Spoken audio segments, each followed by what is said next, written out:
ବର୍ତ୍ତମାନ ସନ୍ଧାନ ପ୍ରସଙ୍ଗ ମାଳିକା ସନ୍ଧାନ ଟିଭି ଆସି ପହଞ୍ଚି ଯାଇଛି ସେଇ ନରଦେହୀ ମା ଶାରଳା ଯିଏ ଅଛନ୍ତି ତାଙ୍କରି ପାଖରେ। ତ ଆମ ପାଖରେ ଅଛନ୍ତି ତାଙ୍କର ଯିଏ ସେବିକା ଅଛନ୍ତି ସେ ତାଙ୍କର ପ୍ରାୟ ଦୀର୍ଘ ବର୍ଷ ଧରି ଏଠି ଆଣି ତାଙ୍କ ଘରେ ରଖି ତାଙ୍କ ସେବା କରୁଛନ୍ତି। ହୁଏତ ମାଙ୍କର ଇଚ୍ଛା ବା ଭଗବାନଙ୍କର ଇଚ୍ଛା ଥିଲା ତାଙ୍କରି ହାତରେ ସେବା ପାଇବା ପାଇଁ। ଆପଣଙ୍କ ପରିଚୟ ଦିଅନ୍ତୁ ଆଜ୍ଞା, ନାଁଟା କୁହନ୍ତୁ। ଜୟନ୍ତୀ ବିଷୟ। ଆଚ୍ଛା, କଣ କହିବେ ଏଠି ମା କୁ କେମିତି କଣ ପାଇଲେ?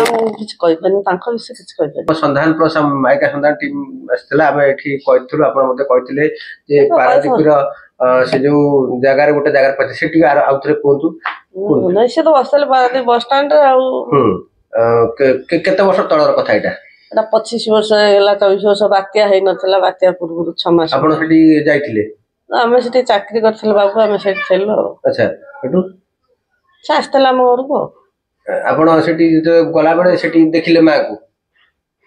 ମା ଯାଆନ୍ତି ତ ଶହ ଶହ ଲୋକ ଦେଖନ୍ତି, ମୁଁ କଣ ଏକା ଦେଖେଇ, ଶହ ଶହ ଲୋକ ଦେଖନ୍ତି, କିନ୍ତୁ କେହି ମାଙ୍କ କଥା କେହି ବୁଝନ୍ତିନି। ହଁ, ଗଦା କରନ୍ତି, ଫଳମୂଳ ସବୁ ଗଦା କରନ୍ତି, ଉଲଗ୍ନ ହେଇ ବସିଥାନ୍ତି। ତାପରେ ଫଳମୂଳ ସବୁ ଗଦା କରନ୍ତି ଆଉ। ତାପରେ ଆପଣ କେମିତି କଣ ଏଠିକି ଆଣିବାକୁ ଉଦ୍ଦେଶ୍ୟ ହେଲା କଣ? ମୁଁ ମା ଆସିଲେ ସେ ପଚାରିକିରି ଆସିଲେ ମୁଁ ଅମୁକ ବିଶାଳ ଘରକୁ ଯିବି। କିଏ ମା ନିଜେ କହିଲେ? କୁଞ୍ଜ ବିଶାଳ ଘରକୁ ଯିବି ବୋଲି ମା କହିଲେ।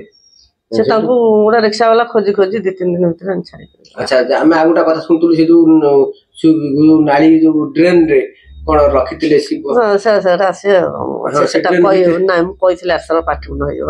କଣ କହିଥିଲେ ଶିବ? ନା, କହିହବନି, ତା ସମୟ ହେଇନି। ମୁଁ କହିଥିଲି ଆଉ, ଆମର ଚ୍ୟାନେଲ ମାଧ୍ୟମରେ ବି କହିଥିଲେ। ଆଉ ଇଚ୍ଛା କହିହବନି, ମନା କରିଥିଲେ ମା। ଆଚ୍ଛା, ଏଇ ଯୋଉ ମାଙ୍କର ଆପଣଙ୍କର ମା କଥାଟା ମା କହିବ, ମୁଁ ତା କଥା କହିପାରିବି?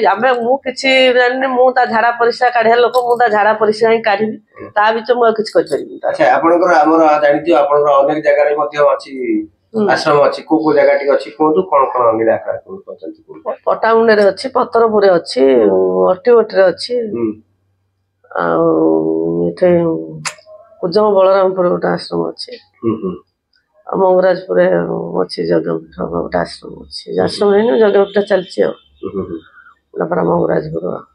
ଆଚ୍ଛା, ସେଠି ସବୁ କଣ କଣ କାର୍ଯ୍ୟକ୍ରମ ହଉଛି?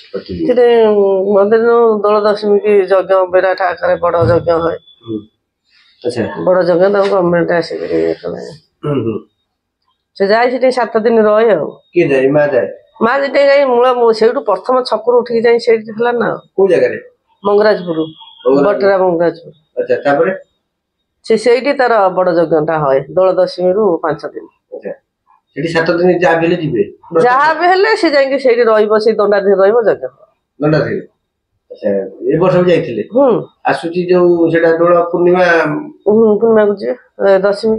ବହୁତ ସାରା ସନ୍ଥ ଆସୁଛନ୍ତି?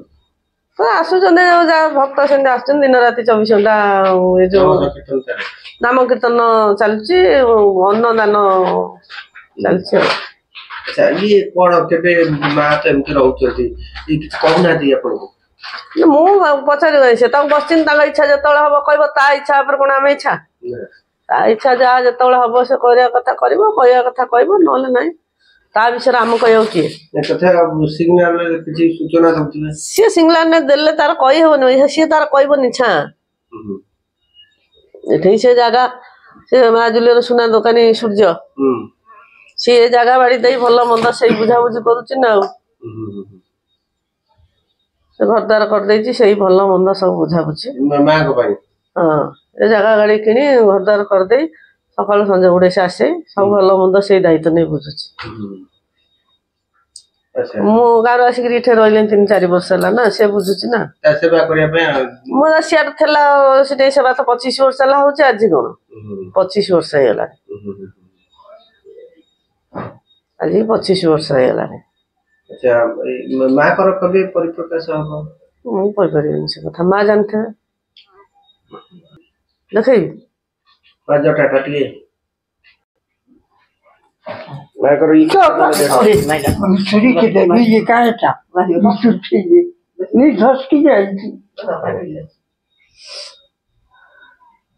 ଆପଣ ଦେଖୁଥିଲେ ସନ୍ଧାନ ପ୍ରସଙ୍ଗ ମାଳିକା ସନ୍ଧାନ ମାଧ୍ୟମରେ ଦରଦେଇ ମା ତ ଏଠି ପ୍ରାୟ 25 ବର୍ଷରୁ ଉର୍ଦ୍ଧ ହବ ଏଠି ଦର ଶରୀରରେ ଲୀଳା କରୁଛନ୍ତି।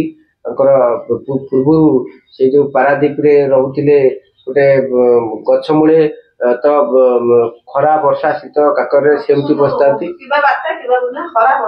ହଁ, ଖରା ବର୍ଷା ଶୀତରେ ମଧ୍ୟ ରହିଥାନ୍ତି ଏବଂ ଯିଏ ଯୋଉଠି ଭକ୍ତ ଚାହାନ୍ତି ତାକୁ ମଧ୍ୟ ଫଳ ମୂଳ ହଁ ମୁଣ୍ଡିଆ ମାରିଦିଅନ୍ତି କିନ୍ତୁ କେହି କହିପାରିବେନି ବୟସ କଥା କି କଣ। ହଁ ହଁ ତାଙ୍କ ବୟସ କଥା ବି କେହି କହିପାରିବେନି। ଆଚ୍ଛା ସମସ୍ତେ ଦେଖୁଛନ୍ତି ବଇଛନ୍ତି ତାଙ୍କ ବୟସ କେତେ କଣ କେତେ ଖାଇବା ନ ଖାଇବା କେହି ଖାଆନ୍ତି ନ ଖାଆନ୍ତି କେହି ଦେଖନ୍ତି।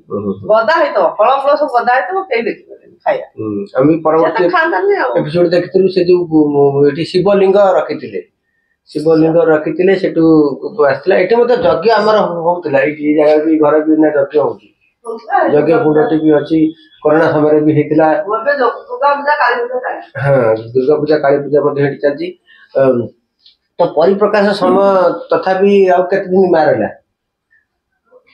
ମାଙ୍କର ପରିପ୍ରକାଶ ସମୟ କେବେ ହବ? ଖୁବ ନିକଟରେ ହବ ନା? ଆଚ୍ଛା, ଏଠି ଅନେକ ଭକ୍ତ ମାନେ ଆସୁଛନ୍ତି ଦେଖିକି। ଆସୁନାହାନ୍ତି ସବୁ ଭକ୍ତ ଆସୁଛନ୍ତି ସବୁ। ସେ ତାର ବଇଛି ଆମେ କାହିଁ କହିବୁ ଲୋକଙ୍କୁ।